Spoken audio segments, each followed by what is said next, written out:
Today we are starting the current affairs. We are discussing micro, small and medium enterprises MSME.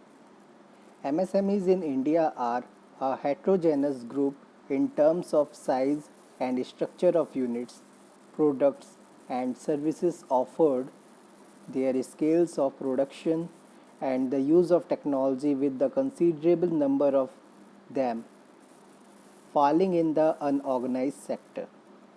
MSME, micro, small, and medium enterprises, make up the heart of the larger industrial ecosystem, acting largely as ancillary units for the big enterprises and employ across 5 crore units and estimate 11 crore persons. An extended lockdown has had an adverse impact on industries, MSMEs, micro, small, and medium enterprises, in particular, as cash flows are drying up too fast. Some companies are struggling to pay salaries to employees, while some are looking at winding up operations rather than continue with an unprofitable enterprises. At stake are not only these jobs but the future of what makes up 45% of the country's total manufacturing output, 40% of exports, and almost 30% of the national GDP. Labor distribution in MSME. According to the latest annual report of Department of MSME, Micro, Small and Medium Enterprises 2018-19, there are 6.34 crore MSMEs in the country. Around 51% of these are situated in rural India and together they employ a little over 11 crore people, but 55% of the employment happens in the urban MSMEs. These numbers suggest that on average less than 2 people are employed per MSME, micro, small and medium enterprise. At one level, that gives a picture of how small these setups are. But a breakup of all MSMEs into micro, small and medium categories is even more revealing. As 99.5% of all MSMEs fall into the micro category, the medium and small enterprises, that is, the remaining 0.5% of the MSMEs, employ the remaining 5 crore odd employees.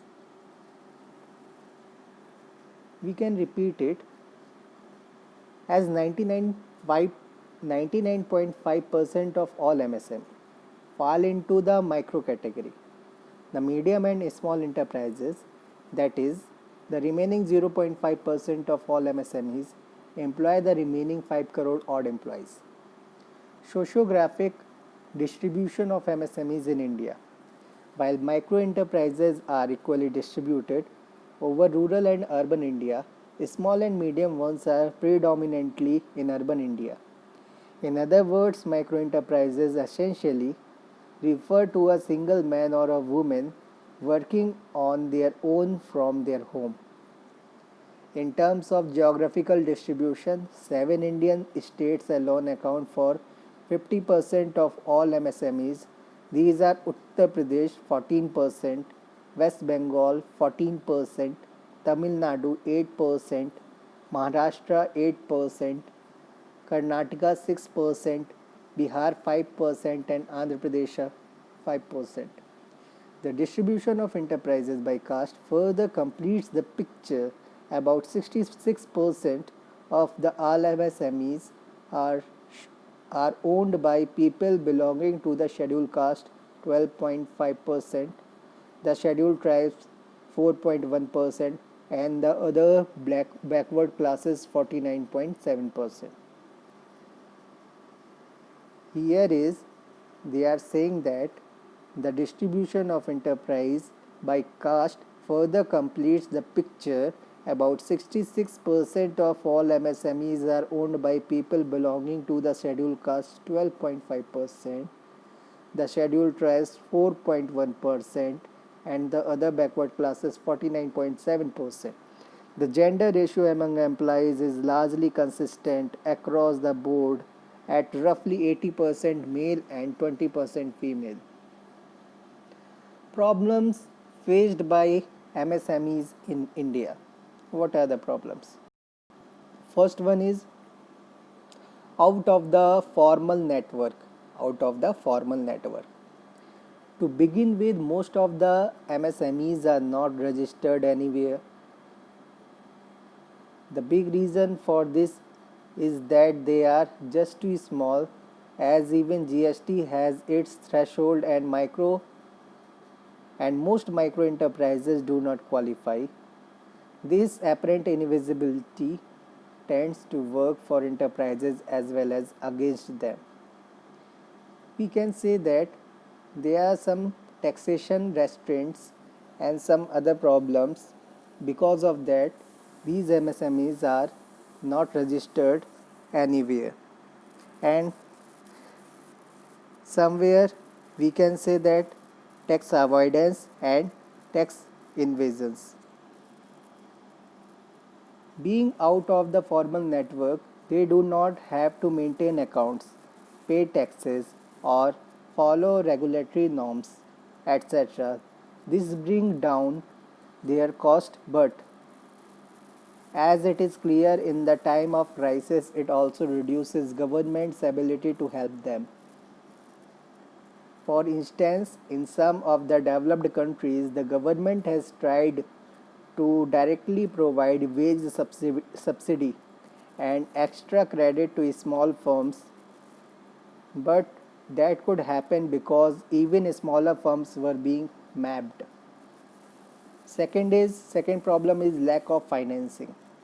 According to a 2018 report by International Finance Corporation, part of the World Bank, the formal banking system supplies less than one third, 11 lakh crore rupees, for the MSME credit need. In other words, most of the MSME funding comes from informal sources, and this fact is crucial because it explains why the Reserve Bank of India efforts to push more liquidity towards the MSMEs, micro, small and medium enterprises, have had a limited impact.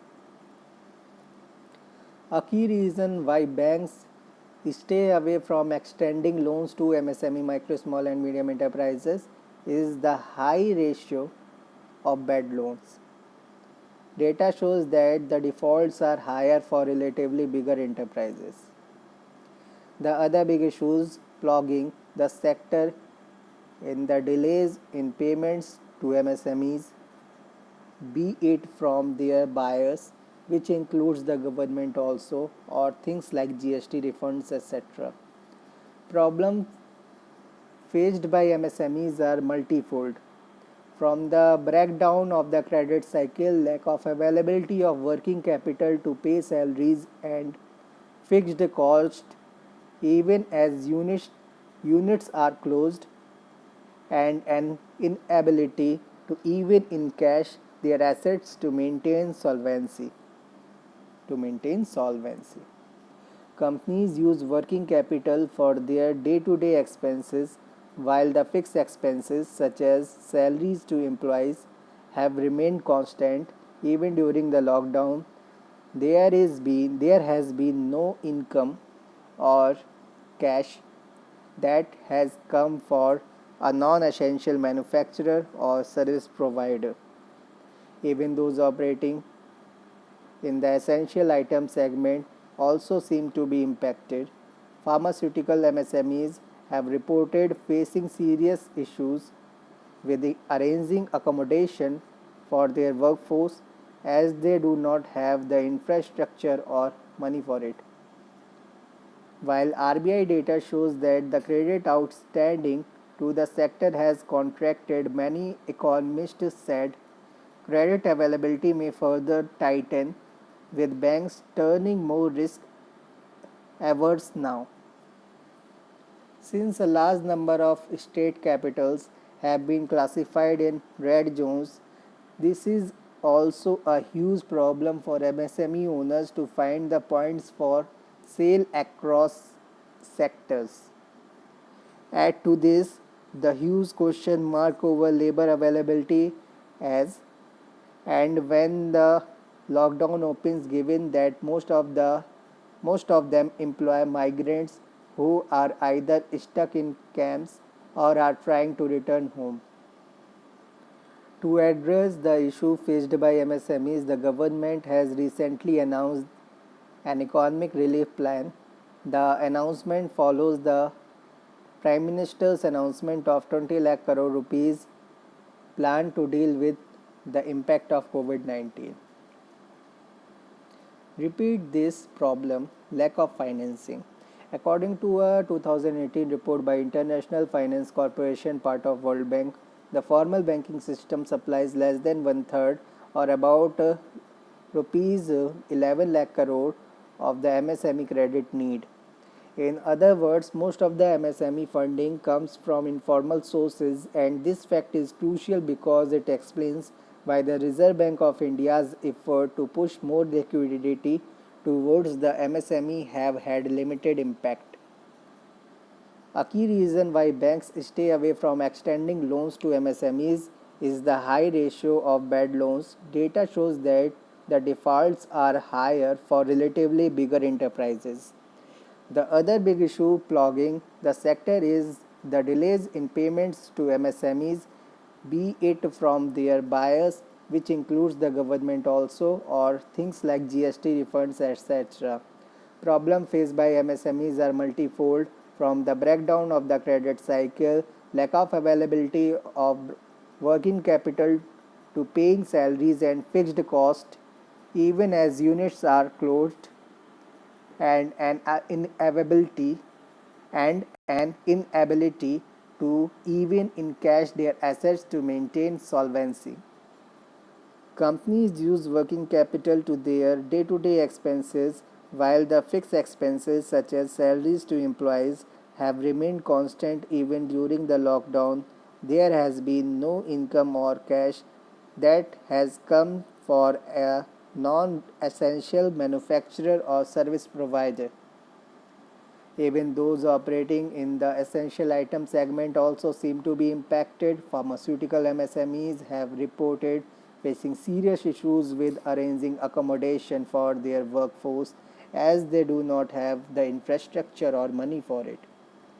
While RBI data shows that the credit outstanding to the sector has contracted, many economists said credit availability may further tighten, with banks turning more risk averse now. Since a large number of state capitals have been classified in red zones, this is also a huge problem for MSME owners to find the points for sale across sectors. Add to this the huge question mark over labor availability as and when the lockdown opens, given that most of the employ migrants who are either stuck in campus or so many other camps or are trying to return their homes. To address the issue faced by MSMEs, the government has recently announced an economic relief plan. The announcement follows the Prime Minister's announcement of the 20 lakh crore rupees plan to deal with the impact of COVID-19. Steps taken by the government to mitigate the impact of COVID-19 on MSMEs. First is change in definition. The government of India changed the definition of MSME. The government has decided to expand the definition of MSME, micro, small and medium enterprises, which will enable a large number of enterprises to be classified as MSMEs and therefore be able to avail of the benefits. There has always been a fear among successful MSMEs that if they outgrow the size of what has been defined as an MSME, they will lose their entitled benefits. This is why MSMEs like to remain within the definition rather than grow. Thus, the government has decided to expand the definition of MSMEs. New definition. As per the proposal, micro enterprises will be those with investment of up to rupees 1 crore and turnover of up to rupees 5 crore. The earlier definition classified investment up to rupees 25 lakh or for the manufacturing and up to rupees 10 lakh for the service. New scheme is for 1 crore investment and 5 crore turnover. Earlier it was 25 lakh for manufacturing and investment and 10 lakh for services.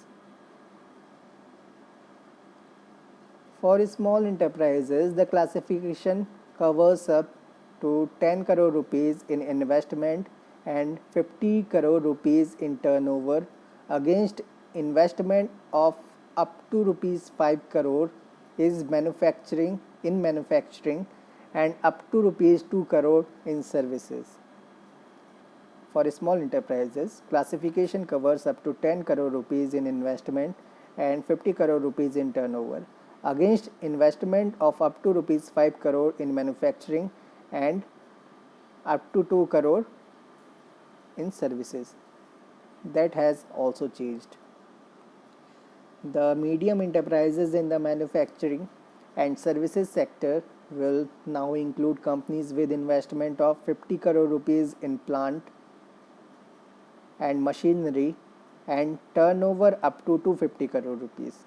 Medium enterprises in the manufacturing and service sector will now include companies with investment of 50 crore rupees in plant and machinery and turnover up to 250 crore rupees. It has also been decided that the turnover with respect to exports will not be counted in the limits of the turnover for any category of MSME units. Exclusion of exports from turnover will be benefited a lot of gems and jewelry companies which would have breached MSME criteria due to the cost of their inputs. Exemptions from export. Those who are exporting, their turnover will not be counted, their export turnover will not be counted in the category of MSME turnover. Exclusion of export from turnover will benefit a lot of gems and jewelry companies which would have breached MSME criteria due to the cost of their inputs. Second is emergency credit line for standard MSMEs, aimed at reducing the economic distress being faced by MSMEs by providing them additional funding in the form of a fully guaranteed emergency credit line (GECL). The Union Cabinet has approved funding of up to 3 lakh crore rupees through the Emergency Credit Line Guarantee Scheme (ECLGS) for the MSME sector, aimed at reducing the economic distress being faced MSMEs by providing them additional funding in the form of a fully guaranteed emergency credit line (GECL). The Union Cabinet has approved funding of up to rupees 3 lakh crores through the Emergency Credit Line Guarantee Scheme, Emergency Credit Line Guarantee Scheme (ECLGS) for the MSME sector. The main objective of the scheme is to provide an incentive to member lending institution (MLIs), that is banks, financial institutions (FIs), and non-banking financial companies (NBFCs) to increase access to and enable availability of additional funding facility to MSME borrowers. Details of ECLGS, that is Emergency Credit Line Guarantee Scheme. The National Credit Guarantee Trustee Company, National Credit Guarantee Trustee Company NCGTC will provide 100% of guarantee against losses on loans given to eligible micro, small and medium enterprises and Mudra borrowers under the scheme, which is open till October 31st, 2020. The National Credit Guarantee Trustee Company (NCGTC) will provide 100% guarantee against losses on loans given to eligible micro, small, and medium enterprises (MSMEs) and Mudra borrowers under the scheme, which is open till October 31st, 2020. Banks and NBFCs can provide emergency credit lines to MSMEs up to 20% of their outstanding credit as on February 2, 2020. Borrowers with up 25 crore rupees outstanding and 100 crore rupees turnover are eligible. Banks and NBFCs can provide emergency credit lines to MSMEs up to 20% of their outstanding credit as on 2nd February 2020. Borrowers with up to 25 crore rupees outstanding and 100 crore rupees turnover are eligible. Interest rates under the scheme are 9.25% for banks and financial institutions and 14% for non-banking financial companies (NBFCs). The tenor, that is duration, of the loan under the scheme shall be 4 years, with a moratorium period authorized delay of 1 year on the principal amount. Third is partial credit guarantee for stressed MSMEs, which has large NPA. While full credit guarantee is being provided to MSME, micro, small, and medium enterprises whose loans are standard, stressed small companies whose loans have been classified as NPA, non-performing assets, will be given subordinate debt by banks against a partial credit guarantee provided by government. While full credit guarantee is being provided to MSME whose loans are standard, small companies whose loans have been classified as NPA will be given subordinate debt by banks against a partial credit guarantee provided by the government. The center will provide 4,000 crore rupees as funding support to CGTMSE, Credit Guarantee Fund, Trust for Micro and Small Enterprises. CGTMSE, Credit Guarantee Fund, Trust for Micro and Small Enterprises, which will help in facilitating 20,000 crore rupees of subordinate debt to nearly 2 lakh enterprises. The center will provide 4,000 crore rupees as funding support to CGTMSE, Credit Guarantee Fund, Trust for Micro and Small Enterprises, which will help in facilitating 20,000 crore rupees of subordinate debt to nearly 2 lakh enterprises. Fourth is Fund of Funds for Equity Support. The Cabinet also approved the setting up of 50,000 crore rupees funds of fund to provide equity support to growth-oriented MSMEs with an aim to help them enhance capacity while also encouraging them to get listed on stock exchanges. This would help growing companies with good track record get equity funding from the government at initial stages, which they can then capitalize while listing on stock exchanges. After the companies get listed on the stock exchange and their prices eventually go up, the government will sell its stake after a particular level and reinvest those funds in other companies.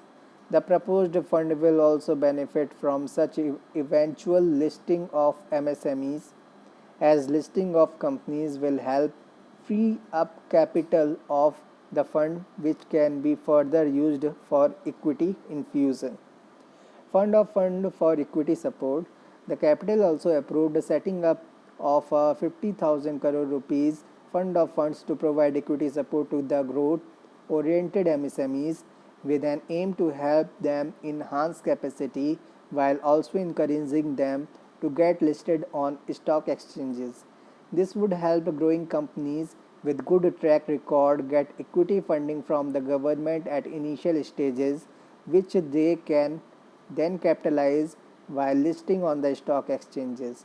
After the companies get listed on the stock exchange and their price eventually go up, the government will sell its stake after a particular level and reinvest those funds in other companies. The purpose fund will also benefit from such eventual listing of the MSMEs, as listing of companies will help free up capital of the fund, which can be further used for equity infusion. Fifth is enhanced limit of government purchase. Enhanced limit for government purchase. Going forward, the union government will not buy goods or services valued less than 200 crore rupees from foreign suppliers. For this purpose, the General Financial Rules GFR will be amended to disallow global tender enquiries. This is an attempt is to protect MSMEs from the downturn and create assured demand for their goods and services under the existing guidelines for purchase amended in May 2019. Government agencies will Government agencies were required to procure goods and services worth less than 50 lakh rupees from local suppliers. Enhanced limits of government purchase. Going forward, the union government will not buy goods or services valued less than 200 crore rupees from foreign suppliers.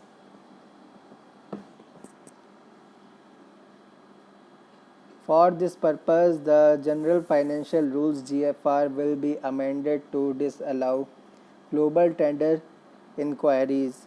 This is an attempt is to protect MSMEs from the downturn and create assured demand for their goods and services.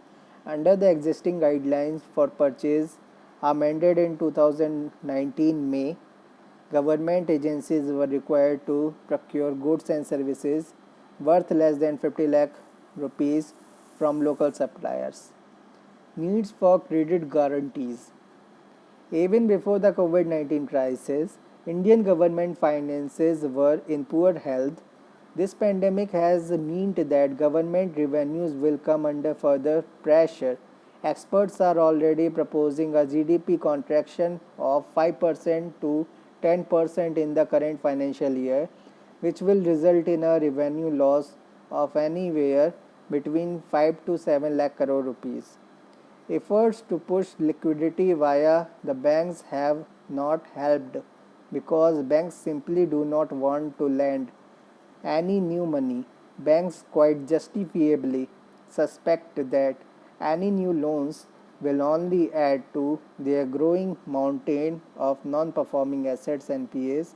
So the government was facing an odd problems where the banks had the money but were not willing to lend to the credit starved sections of the economy, while the government itself did not have enough money to directly help the economy. So the government was facing an odd problem where the banks had the money but were not willing to lend to the credit starved section of the economy, while the government itself did not have enough money to directly help the economy. Thus, the government had to resort to the credit guarantee scheme in order to balance the conflicting positions in the economy and address the lack of liquidity. In other words, instead of directly infusing money into the economy or giving it directly to MSMEs in terms of a bailout package, the government has resorted to the sixth credit taking over the credit risk of MSMEs should they want to remain in business. A credit guarantee by the government helps as it assures the bank that its loan will be repaid by the government in case of MSMEs fails to do so. In other words, instead of directly infusing money into the economy or giving it directly to MSMEs in terms of bailout package, the government has resorted to taking over the credit risk of MSMEs should they want to remain in business. A credit guarantee by the government helps as it assures the bank that its loan will be repaid by the government in case of the MSMEs fails to do so. Benefits of the announcements. The 3 lakh crore rupees credit guarantee is the most substantive announcement as it will most likely have a significant impact in helping MSMEs pay salaries and continue to operate even as the economy slows down. These measures will help as many as 45 lakh MSMEs. While this is a small proportion, about 0.5% of the overall number of MSMEs, these are likely to be the enterprises which employ almost 40% of the all employees.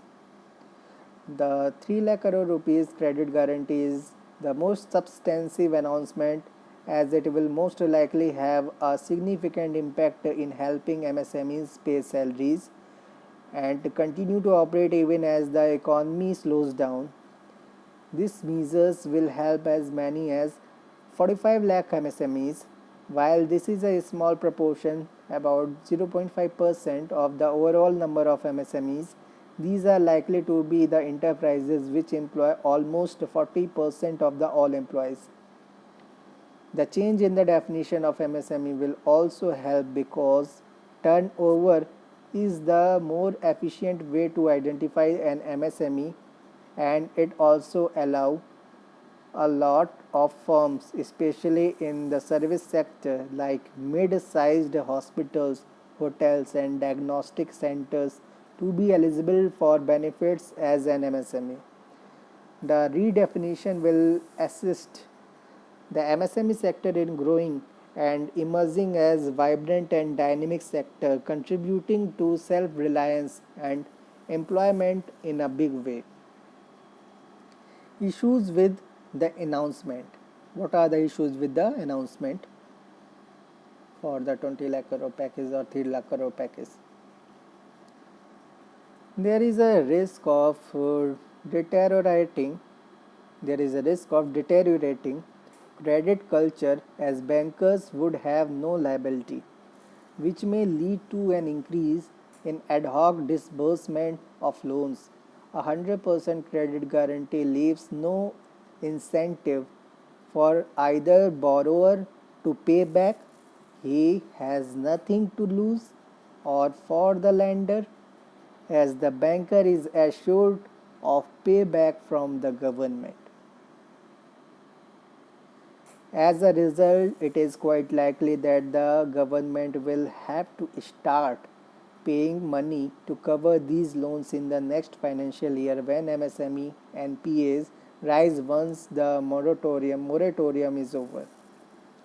A better option would have been a split, say an 80% to 20%, that is a split, wherein the government assures to pay back only 80% of the new loan, which would have helped to bypass the problem of the moral hazard. Issue with the announcement. There is a risk of deteriorating credit culture as bankers would have no liability, which may lead to an increase in ad hoc disbursement of loans. A 100% credit guarantee leaves no incentive for either borrowers to pay back, he has nothing to lose, or for the lender, as the banker is assured of payback from the government. As a result, it is quite likely the government that the government will have to start paying money to cover these loans in the next financial year when MSMEs and PAs rise once the moratorium is over. A better option would have been a split of that is 80 to 20%, wherein the government assures to pay back only 80% of the new loans, which would have helped to bypass the problem of the moral hazard. The measures are targeted at avoiding large scale business closures, which could impact the financial system systematically and disrupt supply chains in the coming days. However, the success of the scheme depends on these measures working as a multiplier to improve the risk appetite of lenders and induce fresh funding of distressed smaller firms.